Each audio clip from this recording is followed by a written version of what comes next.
নমস্কার বন্ধুরা, আমি অক্ষয়। আর এখন টিভি খুললে ফোনে যেখানে দেখবেন খালি হচ্ছে একটা জিনিস, হুমায়ুন কবির সামান্য একজন হচ্ছে বিধায়ক, তাকে নিয়ে এত বেশি মাথা ব্যথা করার কী আছে? খালি হুমায়ুন কবির, ফোন খুললেও হুমায়ুন কবির, টিভি খুললেও হুমায়ুন কবির। এত বেশি মাথা ব্যথা কিসের? আমাদের ওয়েস্ট বেঙ্গলের মানুষগুলো এখনও বুদ্ধিজীবীরাও চুপচাপ আছে এবং হচ্ছে পাবলিকরাও চুপচাপ এইগুলো দেখেই যাচ্ছে। এর এগেনস্টে প্রতিবাদ করা সবাইকে উচিত।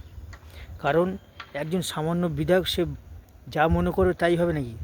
পশ্চিমবাংলাটা কি তার বাপের সম্পত্তি? সে যেটা বলবে সেটাই হবে?